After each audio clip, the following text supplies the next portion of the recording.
অর্থমন্ত্রী কি করে এই বাজেট বাস্তবায়ন করবেন এবং সম্পূরক বাজেটে যেই টাকা তিনি চেয়েছেন পরিচালন ব্যয়ের জন্য। বাংলাদেশের জিডিপির আকার ৬৮ লক্ষ কোটি টাকা, জিডিপির প্রবৃদ্ধি মাত্র ৩.৪৯%, মূল্যস্ফীতি ৯.৫%, খেলাপি ঋণ মোট বিতরণকৃত ঋণের ৩৫.৭৩%, যেটা টাকার পরিমাণে এসে দাঁড়ায় ৬,৪৪,০০০ কোটি টাকা।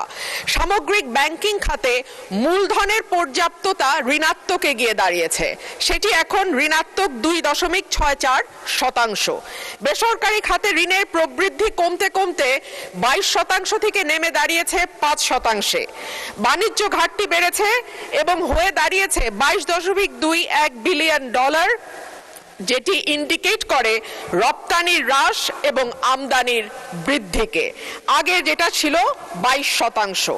মাননীয় স্পিকার, শ্বেতপত্র বলছে বাংলাদেশ থেকে গত ১৫ বছরে পাচার হয়ে গেছে $২৩৪ বিলিয়ন, অর্থাৎ বছরে প্রায় ১৪ থেকে ১৬ বিলিয়ন ডলার পাচার হয়েছে। অন্যদিকে গ্লোবাল ফাইন্যান্সিয়াল ইন্টিগ্রিটি বলছে ওভার এবং আন্ডার ইনভয়েসিং এর মাধ্যমে বছরে $৮ বিলিয়ন দেশ থেকে বাইরে গেছে।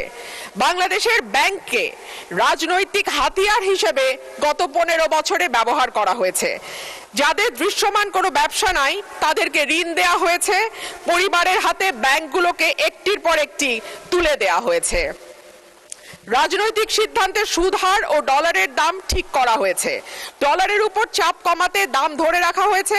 অন্যদিকে ১৮ থেকে ২০ বিলিয়ন ডলার এই খাত থেকে বিদেশে চলে গেছে। শেয়ার বাজার এবং কর ব্যবস্থাপনা উন্নত না হলে পুরো চাপ গিয়ে পড়বে ব্যাংক খাতের উপরে। আমরা জানি মাননীয় স্পিকার, বাংলাদেশে ঘাটতি বাজেট দেওয়ার একটি সংস্কৃতি আছে এবং এই ঘাটতি পূরণ হয় দেশের ব্যাংকগুলো থেকে ঋণ নিয়ে কিংবা বিদেশি ব্যাংক থেকে ঋণ বা অনুদানের মাধ্যমে। মাননীয় স্পিকার, ব্যাংক খাত যেখানে অলরেডি খেলাপি ঋণ বা মন্দ ঋণ মোট বিতরণকৃত ঋণের ৩৫% গিয়ে পৌঁছেছে, সেখানে এই ব্যাংকগুলো আর ব্যক্তি খাতে বিনিয়োগের জন্য কোনো ঋণ দেওয়ার অবস্থায় আছে কিনা সেটা একটি বড় প্রশ্ন। আইএমএফ সম্প্রতি জানিয়েছে যে তারা বাংলাদেশে যে ঋণের চুক্তি হয়েছিল তার পরবর্তী কিস্তিগুলো নতুন সরকারকে আর দেবে না, তারা নতুন করে চুক্তি করতে বলছে।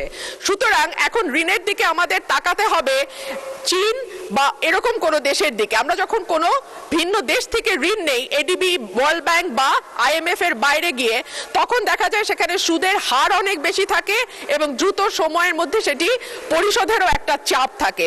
সো এই সামষ্টিক অর্থনৈতিক চাপের মধ্যে অর্থমন্ত্রী কি করে এই বাজেট বাস্তবায়ন করবেন এবং সম্পূরক বাজেটে যেই টাকা তিনি চেয়েছেন পরিচালন ব্যয়ের জন্য